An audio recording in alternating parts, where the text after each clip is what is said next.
미국 플로리다 주립대에서는 약해진 농산물의 향에 관한 연구가 진행 중입니다. 바로 이 토마토를 가지고 말이죠. 연구팀은 토마토에서 향을 내는 물질을 알아내기 위해 미국에서 자라는 토마토 278종을 수집했습니다. 그리고 170명을 대상으로 실험을 진행했습니다. 1인당 4개에서 6개 종의 토마토를 먹게 하고 그 향과 맛을 자세히 기록하도록 말이죠. 그리고 그 기록을 바탕으로 토마토에 포함된 화학물질을 조사해 이를 분석했죠. 각각의 화학물질이 어떤 향을 내는지 말입니다.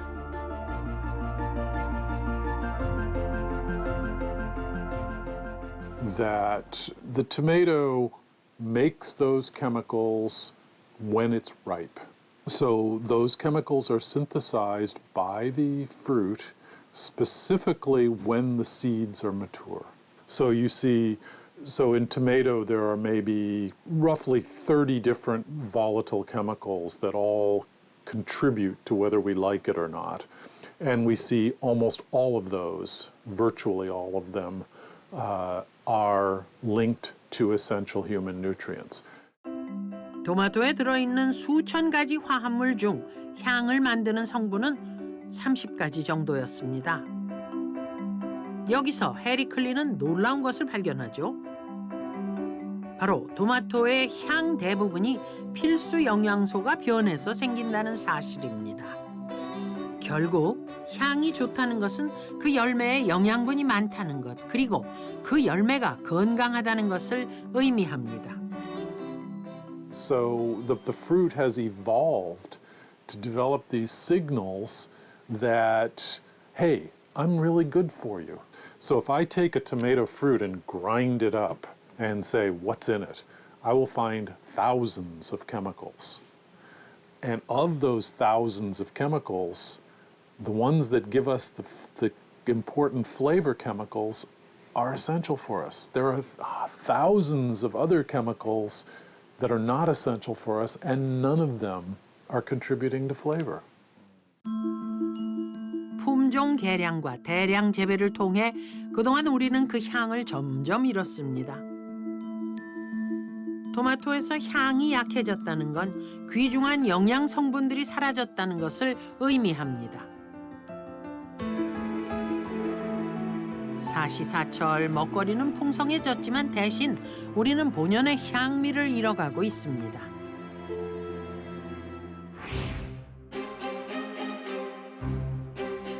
이런 주장은 2004년 미국 텍사스 주립대학교 도널드 데이비스 교수의 연구가 발표되면서 영양학계의 정설이 되었습니다. 지난 50년간 미국의 곡물 생산량은 해마다 증가했지만 반면 그 안의 영양소는 점점 낮아지고 있음을 밝혀냈죠. It does that. The yield goes up, but the plant is not able to absorb or make vitamins and minerals at the same faster rate. 수확량을 늘리고 더 큰 작물을 얻는 데는 성공했지만 영양소의 농도는 오히려 약해졌습니다. 이를 희석 효과라 부르죠. Yeah, a good example of the dilution effect is if you think about having a glass of, say, orange juice, it has a certain concentration of vitamin C and other nutrients. Then if you add some water to this, the volume goes up, you have more juice, but you have the same amount of nutrients, but now they're in a larger volume, so they're diluted. If you have 1 cup of orange juice and you add 1 cup of water, then all the nutrient concentrations go down by 50%. 결국 풍성한 먹거리와 맞바꾼 건 영양소의 희생이었습니다. 이 연구 결과는 비단 곡물에만 해당되는 건 아닙니다. 채소 역시 마찬가지죠.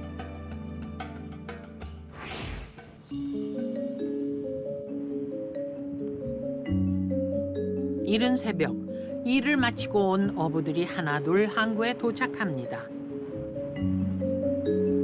이곳 포항에서 맛의 한 축을 담당하는 것은 바로 바닷바람이죠. 이 바닷바람이 한몫 톡톡히 하는 또 다른 것은 바로 포항초라 불리는 시금치입니다.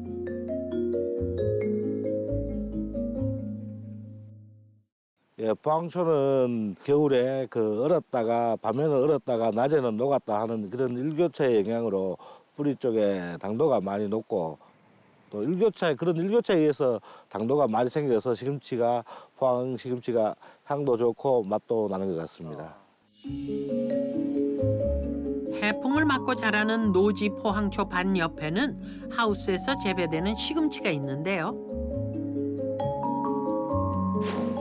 얼핏 봐도 크기부터 색깔, 뿌리, 잎 모양도 확연히 달라 보입니다. 재배 속도에도 큰 차이가 있었어요.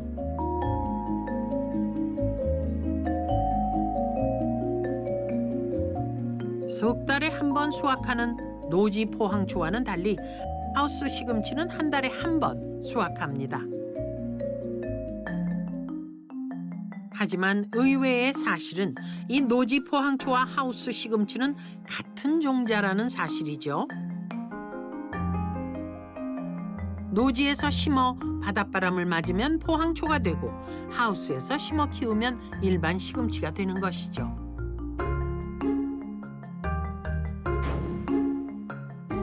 우리는 25년간 요리를 해온 두 셰프에게 시금치에 대한 그 어떤 사전 정보도 주지 않고 두 시금치의 향과 맛 비교를 요청했습니다.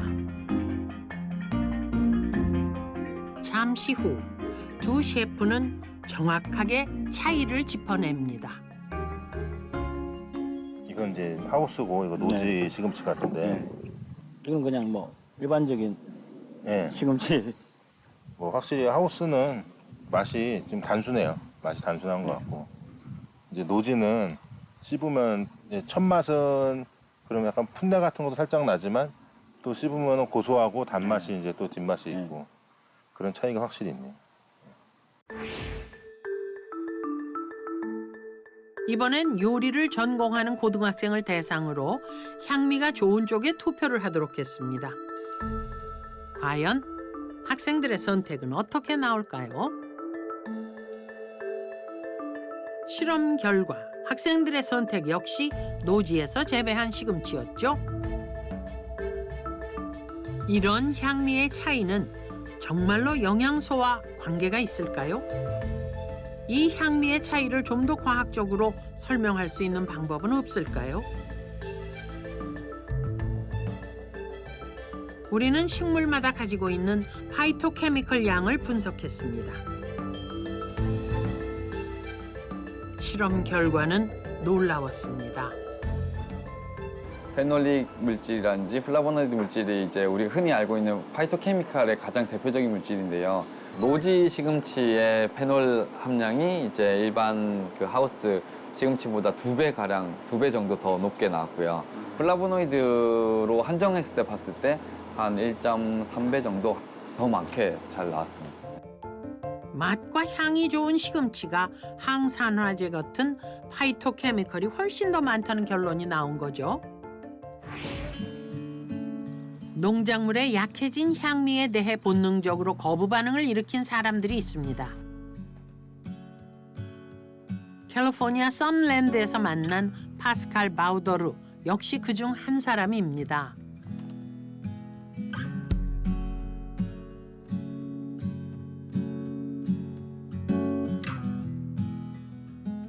그는 채집 생활을 합니다. 산과 들에서 직접 딴 야생 식물을 먹죠. 벨기에에서 자랐던 어린 시절부터였습니다. 야생 식물과 버섯에 해박했던 할머니 덕분이었죠. So my grandmother would send me to the forest to get nuts, walnuts, hazelnuts, acorns. She asked me to collect plants to make soup and, all kinds of different dishes. So I grew up having this really tight connection to nature. 본격적으로 야생식물을 먹기 시작한 건 캘리포니아에 정착한 40살 때입니다. 이유는 바로 슈퍼마켓엔 그가 원하는 맛이 없었기 때문입니다. So I became fascinated anywhere I go. It can be California, Vermont, it can be different countries. I'm always interested to figure out what are the real flavor, not the one from the store, but the one that you find in the wilderness, because this is where the flavors are. They're not in the store. 그의 채집 활동에 동행해 봤습니다. Oh, good. 야트막한 언덕에서 쓴맛이 강하다는 쐐기 풀을 뜯고 시냇가에서는 향이 강한 버들개지도 채집했습니다. 그리고 버섯과 다양한 향신료도 땄습니다. This is more like real food from here. It's picked up in nature. It has all these flavors. And this is my passion, to research flavor from that you can find, the real flavor. 캘리포니아에는 이곳만의 독특한 맛과 향이 있답니다. 바로 땅과 기후가 가지고 있는 특성 때문이죠. 야생의 향미는 참 다양하다고 합니다. 정해진 것이 따로 없죠. 진한 식물향, 흙내음, 쓴맛, 단맛, 고소한 맛 등 온갖 향미들이 그야말로 맛의 향연을 펼칩니다. 계절에 따라 그 맛도 사뭇 달라지죠. If you go during springtime, it's going to be very sweet because you have a lot of berries and you have a lot of fruits. So it depends on the season. Winter is usually bitter. And then springtime becomes very floral because you have a lot of flowers and stuff. And then summertime becomes more fruity and sugary. And then fall becomes more nutty because you have all the acorns and the walnuts and all those things. 야생의 맛이 주는 가장 특별함은 바로 향이 강하다는 것인데요. 그가 채집하는 야생식물 대다수가 식료품점에서 찾을 수 없는 것들입니다. 이렇듯 야생의 맛을 연구하는 것은 늘 새로운 맛을 발견하는 일이죠. I can collect 700 different ingredients from nature on a yearly basis. It's more than the biggest market in the world. But sometimes they have not studied the nutritional value yet. Or sometimes some of those plants have not been used for 200 or 300 years. A good example would be seeds. Native people used to eat 100 seeds locally. None of those seeds are available at the store.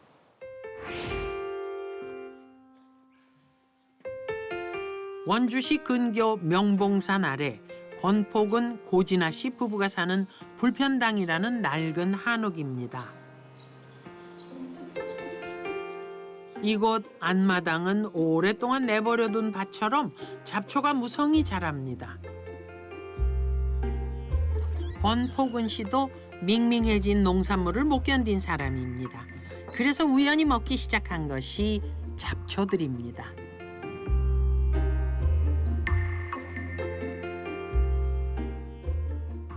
우선은 잡초도 하나의 생명이니까 얘가 살아갈 수 있게 배려를 해야 돼요. 그래서 막 싹둑 자른다든가 그러지 말고 이렇게 부분적으로 이렇게 잘라주면 얘네들도 이제 계속해서 자라날 수가 있거든요. 이 잡초의 이름은 꽃말이라는군요. 꽃대가 올라올 때 꽃이 안으로 말려 있다고 해서 붙여진 이름입니다.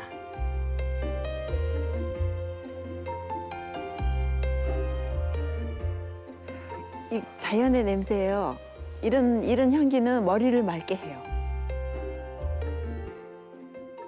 우리가 이제 그 맛에 여러 가지 뭐 길들여지잖아요. 전혀 길들여지지 않는 그런 향기. 그래서 머리를 맑게 해요. 이게 자연의 향이 아닌가 싶어요.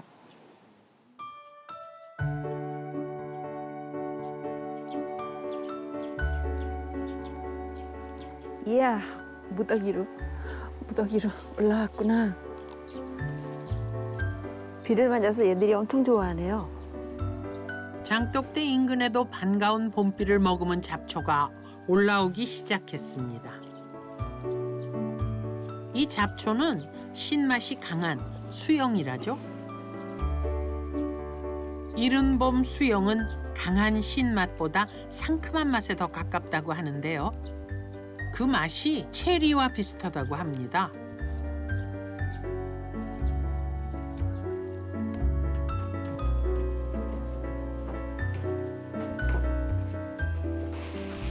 날로 먹기도 하고 데쳐 먹기도 하고 말려서도 먹죠. 부부가 처음 잡초를 먹은 것은 3년 전이었습니다. 토끼풀 갖고 샐러드를 해 했더니 딸이 안 사갖고 안 먹고 있는 거예요. 이걸 어찌 먹어요? 그러는 거예요. 그래서 일단 먹어보라고. 먹어보더니 한 접시를 다 비우더라고요. 그리고 좀 있다가 엄마 속이 굉장히 편하네요. 묵은 체증이 내려간 것 같아요. 그런 표현을 하더라고요. 달라지는 가족들을 보고 그녀는 잡초에 대한 확신이 섰죠. 잡초에 대해 공부를 시작하면서 식용 가능한 것이 의외로 많다는 사실도 알게 되었습니다. 그 후 여러 번의 시행착오 끝에 지금의 요리법이 완성되었습니다.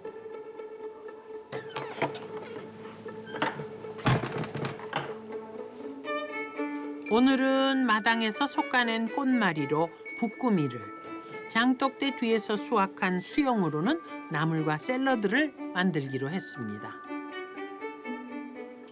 잡초 요리의 가장 중요한 점은 양념 재료를 단순하게 써야 된다는 거죠.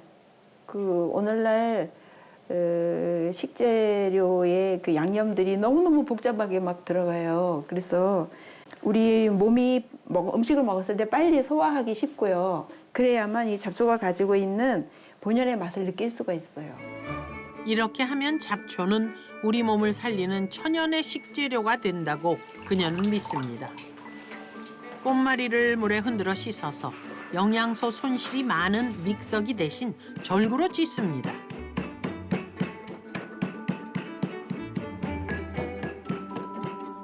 찹쌀가루와 찌은 꽃마리를 섞어 소금으로 간을 한 후 반죽을 합니다.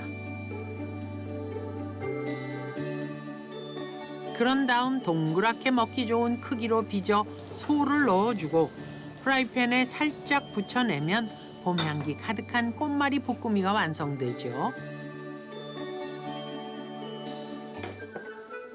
찹쌀과의 조화가 환상인 꽃마리 볶음이. 봄에 반가운 손님 개망초로 만든 수제비쌈. 그리고 상큼한 맛이 일품인 수영 샐러드까지. 자연을 듬뿍 담은 3가지 잡초 요리입니다. 여보 이거 뜯어갖고 냄새 맡아봐. 잘게 뜯어서. 이러한 것들이 몸에 들어오면 우리 몸이 이제 이렇게 세포가 활성화되고 몸이 가벼워지고 그러니까 이제 기쁘고요. 이렇게 이제 몸이 바뀌는 거죠. 농약도 비료도 종자 개량의 손길도 거치지 않은 자연 상태 그대로의 식재료가 바로 잡초이기 때문이죠. 그녀는 지금 우리에게 필요한 것이 바로 획일화되고 고정된 맛의 굴레에서 벗어나는 것이라 말합니다.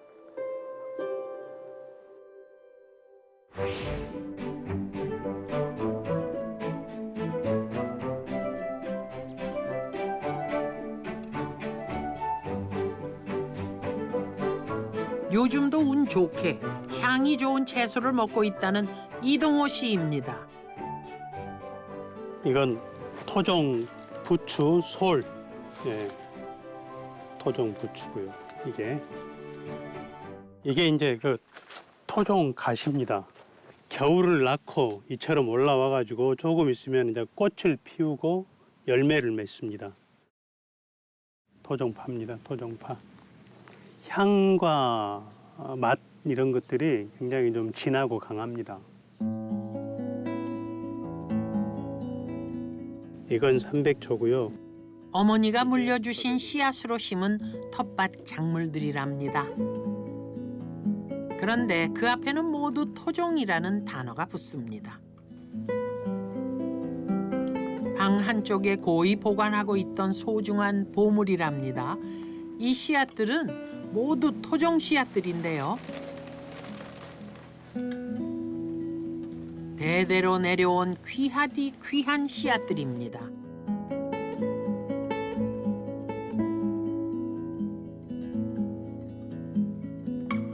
토종 배추로 담근 3년 묵은 김장김치입니다.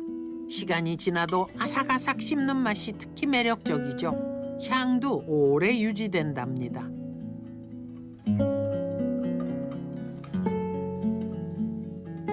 무엇보다 토종 작물들은 진한 향이 으뜸이라죠. 텃밭에서 방금 딴 싱싱한 나물과 센 불에 졸여도 적당히 식감이 살아있는 토종 배추로 만든 찌개. 언제나 이동호 씨의 밥상 위에는 귀한 토종 작물의 향미가 가득합니다. 고유의 식감이랄지 또는 어떤 진한 맛, 그리고 어떤 빛깔, 그다음에 향, 또 거기에서 나오는 좀 풍미, 뒷맛, 이런 것들이 확연한 차이를 보입니다.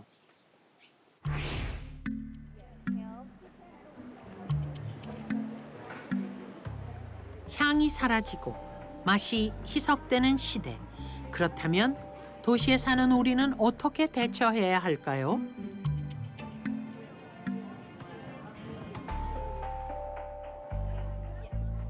매주 토요일마다 이곳 파머스 마켓을 다닌다는 제나 노우드입니다. 그녀는 늘 과일과 채소를 고를 때 먼저 향을 맡지요. When I'm picking out produce, I look to make sure that it's ripe. Color, the texture, you feel it, smell it, all of that to know what is best. 지역 주민들이 직접 재배한 갖가지 종류의 건강한 농산물을 맛보고 구매하는 이 시간. 그녀에겐 가장 행복한 시간이죠. 지역 농산물은 그 맛도 훨씬 풍부합니다. 덜 익었을 때 수확해서 배송되는 다른 지역의 농산물들과는 달리 익었을 때 바로 수확해서 판매하기 때문이죠.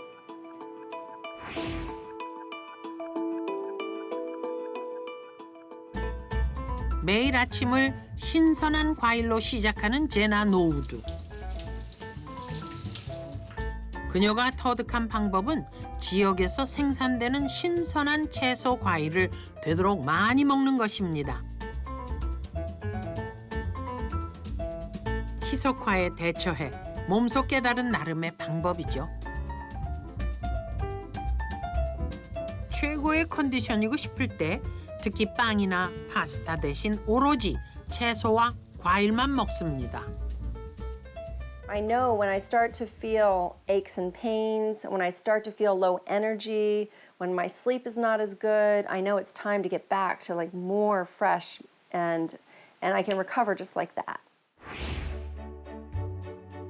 우리는 장수 지역으로 손꼽힌 제주도를 찾아가 보았습니다.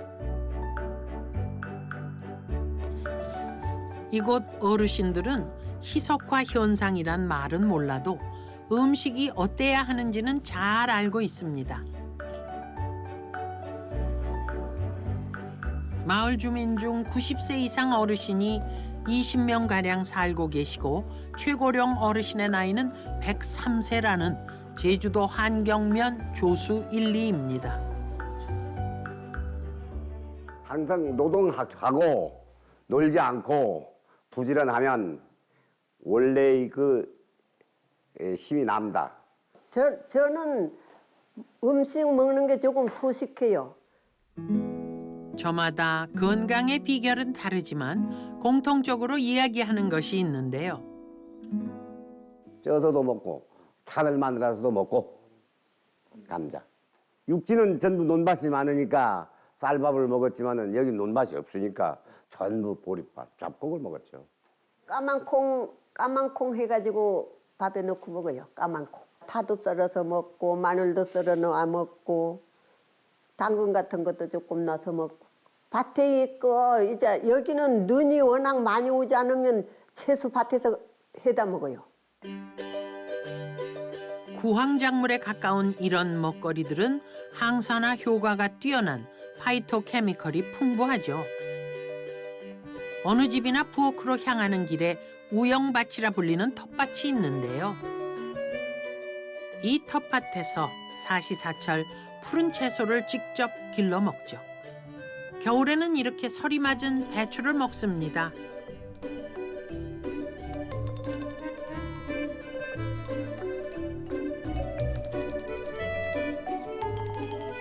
김을생 할머니네 집에도 작은 텃밭이 있습니다. 95세라는 나이가 무색할 정도로 건강하다는 할머니는 오늘도 혼자 식사 준비를 합니다. 뭐 시금치 같은 거 그 채소 많이 먹지. 채소들이랑 그냥 자기대로 허먹 먹는 거지. 밭에 채소 그냥 이어이어 또 갈아놓고 하면서 먹었지. 텃밭에서 갓 뽑아 바로 먹으면 그 향이 훨씬 진하지요. 그다음에 마늘 넣고 김치 넣고 소금도 넣고 된장도 넣고. 장수하는 사람들은 마늘하고 채소 같이 먹고 근체류, 고구마, 감자 이런 것도 많이 드십니다.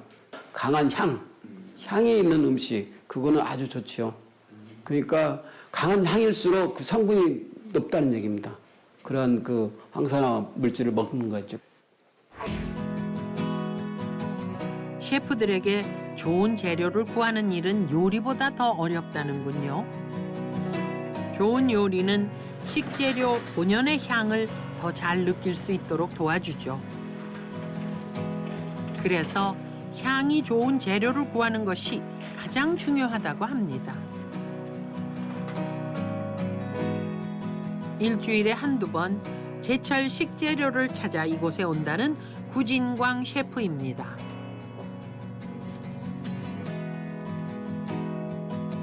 이맘때쯤이면 겨울이 지나고 봄철 식재료들이 일주일 단위로 들어오죠.